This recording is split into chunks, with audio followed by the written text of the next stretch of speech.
Hi, guys. Welcome to the Off Leash Podcast with Dr. Pete. I'm your co-host, Molly Van Franken, and we're so glad that you joined us for today's show. Remember, we're not here to say what you want us to say. We're here to be an advocate for you and your pet. So, as regarding the part of we're not here to say what you want us to say, we are actually making this podcast in addressing a video that got posted to our social media that pissed off a lot of people. And Dr. Pete is sitting across from me, and he was hoping to kind of break down what he meant by that video. Well, because yeah, it made a lot of people mad. That's what I said. Veterinarians you made mad. Okay, I'm going to preface this. Cool your jets. Cool your jets. We had a lot of people that were mad about saying it's bad practice.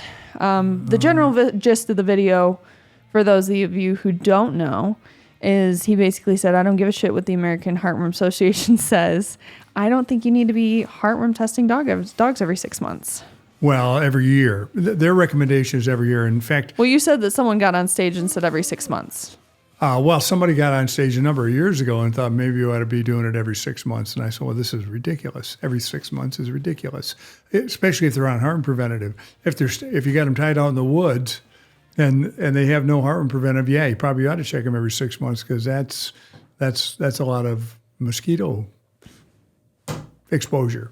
And, yes. and that's probably the thing that I'm the most frustrated with, because at our clinic, we get together and decide what policy is going to be on stuff, okay? And then FDA says this, and CAPC says that, which is a parasite council. American Heart Society says another thing. In fact, but these are all people that are, correct me if I'm wrong, these are all people that aren't even practicing veterinarians. That's for the most part right. That are making these suggestions. Right, and sometimes they're closely associated or affiliated with the drug companies and stuff. And which obviously they're going to say, yeah, you should test them more because they own the drug or the test, right? Yeah. I mean, if they had their way, we'd give the heartworm preventative every week. Yeah, every week. Well, let's go all the way back on this. And here's the deal. In the old days, and this is when I first got out of school, we checked for heartworms. And then we gave a pill every day called diethylcarbamazine. What? Diethylcarbamazine. It's a heartworm preventative. And you gave it every day? You gave it every day. And then forever? Usually all year long if you were trying to prevent heartworms. What? Yep. So then medicine has come a long way. Well, yeah. So then they came out with something called Flarebits and then Flarebits Plus. And that was a chewable thing, like a vitamin, and you just hand it to your dog. And that's basically what I give my dog now. Yeah. A chewable. Yeah. Well, and really, but every day, you gave it every day. And so the dog would remind you when you were due to, give that. Now, the problem with that was if you missed 2 or 3 days, you might get heartworms. And then if you just, started it back up again after you were off it for a while, maybe, those dogs would die, or they'd have really bad adverse drug reactions. So we don't have that with the stuff we have now today. Interceptor, HeartGuard, Moxidectin, all those things you give once a month. If you actually gave it to a dog who had heartworms, there wouldn't be much that happened. So when I was up at my vet up at Northern, yes? Keep in mind, Northern is It's northern. It's northern. It's cold. Lake Superior. You get like a three summer months, and then it's done. It's all ice. But my vet that I had up there, because obviously I wasn't down here seeing you, so I had to get a different vet up there. But she made me get the heartworm test before I got the preventative. And I'm like, that's so dumb. Just sell me the preventative. Well, I agree. I mean, and I was like, why are you making me pay for a test when I'm already giving the preventative? I don't know. That's a good question. And I agree they should have a heartworm test. I got no problem with that. I just do have a problem with being the heartworm police. I really don't want to be the heartworm police. In other words, if you haven't had a heartworm test in 13 months or 14 months and you come in and you say you got enough money to buy heartworm for the month for your 2 dogs, but you're not going to bring them in to have them tested until they come in 6 months from now, I don't care. It's fine. Bring them in 6 months from now. In the meantime, let's prevent fleas and ticks. And mostly ticks because they carry... There's a lot of Lyme disease. Yeah, and Ehrlichia and anaplasmosis and, there's all sorts of stuff. And so we want to prevent all those sorts of things. But we got to remember that we're in the Midwest. Right. So the heartworm in the Midwest is maybe not as No, don't say that because we have places around here that are horrible for heartworms. Really? Yeah. I figured I was like maybe down in like Florida, Georgia, it's probably pretty bad because it's bad hot down longer. there. It is bad down there. In fact, that's where all the macrolide resistant heartworms come from. Those are the macrolide resistant. Yeah. So HeartGuard is a macrolide. Interceptor is a macrolide. Oh, so you'd give them and they won't even be. Right. So they won't get that. So they actually don't get that bug that's being put into them. They don't get that particular heartworm that's being injected into them. So they're macrolide resistant. Now, are there just places in the South where everything is macrolide resistant? No. I'm going to guess that probably if you had 200 or let's say 150 heartworms, then you probably maybe 4 or 5 of them were macrolide resistant. Okay, so it's not as prevalent as people would think. Okay. It's not. So when somebody says, and we did a study, I don't know, a few years ago where we did 22 dogs. We were treating them with Advantage Multi and doxycycline to prevent heartworms and really to treat heartworms that had already been diagnosed. And we got a lot of those dogs all cleared up. We had one dog we couldn't get cleared up. It was from Missouri, and that's probably kind of in the Mississippi River Valley where you see those macrolide-resistant heartworms. So that dog, but it's eosinophil count, which is the number of white cells we see that are actually indicative of parasites. They were really high, dropped from 5,000 to 500. Now that dog eventually cleared, but it wasn't worth. But I'll guarantee it had macrolide-resistant heartworms because the other 21 cleared up fine. Yeah. And so what do you do with one that has the macrolide resistant? Well, you don't know they're macrolide resistant. You don't. Unless, so how would you? So obviously, like you get the dog in with heartworm, you treat it, you retest, still has heartworm. Okay, well here's the deal. There's 2 ways you can treat a dog. One with arsenic, and the other with. That seems horrible. Yep. Is it hard on the dog? Yeah, it's hard on the dog. It's painful, and it's arsenic. And then the other way, you can use something, and there was a drug at one time called, and it still is, Advantage Multi, and that was Advantage with moxidectin added into it. And that was a topical. And you put it on, it had a really long half-life. And this is an injection? No, this is a topical. Oh, the Advantage Multi is topical. Okay. And then you would give the dog, 2 to 3, 4 weeks of doxycycline, and those dogs will eventually clear. What's the injectable one? The injectable one's ProHeart, and that's a preventative. It's really not meant to treat heartworms. The injectable heartworm treatment is called imidacide. So we have 2 kinds. We have imidacide. Imidacide is the drug we use to treat dogs that are positively tested for heartworms. And then ProHeart, which is the drug we use to prevent heartworms. It's called ProHeart 12. You give an injection, and then 12 months later, you give another injection. Okay. So to back up your point of why people are mad, if you were to go into your clinic today and test every single dog that walked through the door that day for heartworms, how many would show up positive, do you think? Well, most days, none. So most days we don't have any positives. Now, the positives we're going to have are people who, had a dog neutered 6 years ago, and now they're back, and they haven't done anything, and they live out in, let's say, Bedford or Urbandale or something like that. They're going to be loaded. In the swampy areas? Yeah, but we don't see the really heavy ones we used to see years ago. In other words, years ago we'd put a drop of blood on a slide and then we'd look at it and there'd just be hundreds of them going around. You don't see that much anymore. You know what the number one, probably the number one carrier where we live of heartworms is not dogs, but probably coyotes. So we see more in coyotes, I think, than we ever see in dogs. And certainly cats get heartworms, but not very often. But we do try to prevent heartworms in cats. So this is my beef. Somebody comes in and says, I would like to get my cat some stuff called Revolution Plus, which is a heartworm preventative and a flea and tick preventative, okay? So they say, well, you haven't been here in a while, so we can't sell it to you unless we look at your cat. Well, we're not going to test them. We're just going to look at it and say, well, I've seen your cat, now you can have your stuff. It's just kind of silly. That is dumb. It is dumb. But a lot of people are going, they're... That's how I felt about the thing in Marquette. I was like, what a money grab. I was like, I know my dog doesn't have heartworms because I give him the medication. Well, see, there's 2 kinds of people. You got to know there's 2 kinds of people. There's people who really want to know because there's probably people that maybe didn't give it the way they should have given it. And if So they want to know if I'm a they wanna know responsible pet owner. They want to know if you got positive or not positive. And and I'm fine with those people. If they want to have it done, they should have it done. And I'd recommend it to everybody who came in. But it isn't because I think it's a high yield test.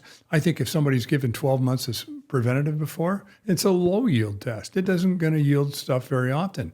And the same way when those dogs are also, and there's another thing you probably haven't talked about, it's doing stool samples. I think CAPSI suggests we do stool samples twice a year, run stool samples, even though they're on stuff to prevent hookworms, roundworms, and whipworms.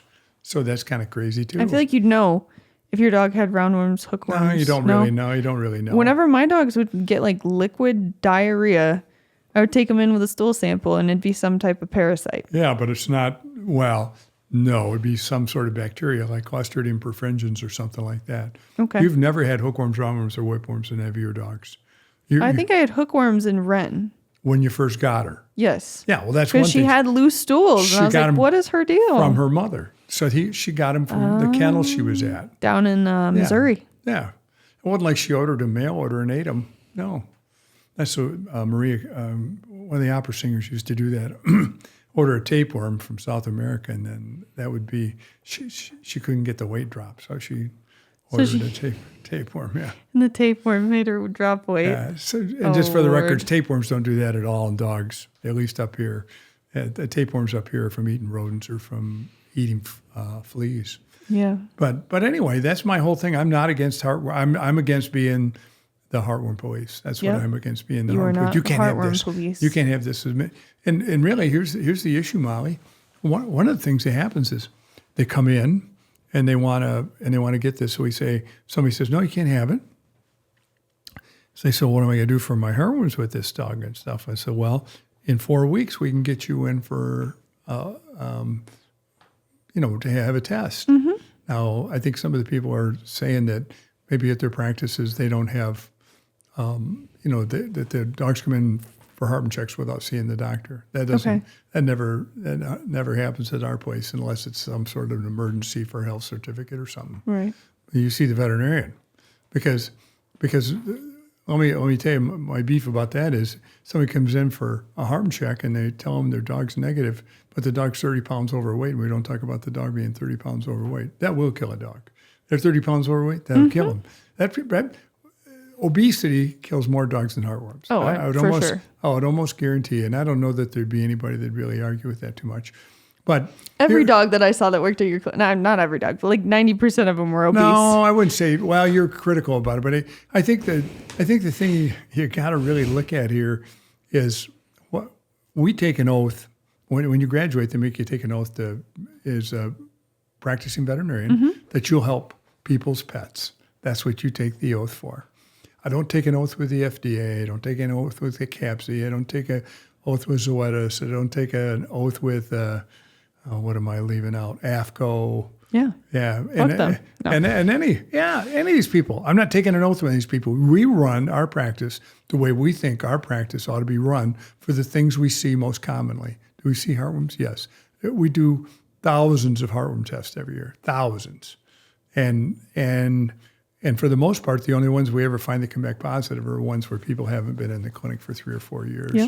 And it was their choice not to do any of this. Oh, good. Yeah. I think that was a good retort to all the people out there that were upset. Yeah, and there was some comments about, the quality of what you do. Well, bad practice, bad medicine. Bad medicine. You'd have to. It's bad medicine if you want to come up and watch us practice someday and then tell us it's bad medicine. You're more than welcome to do that.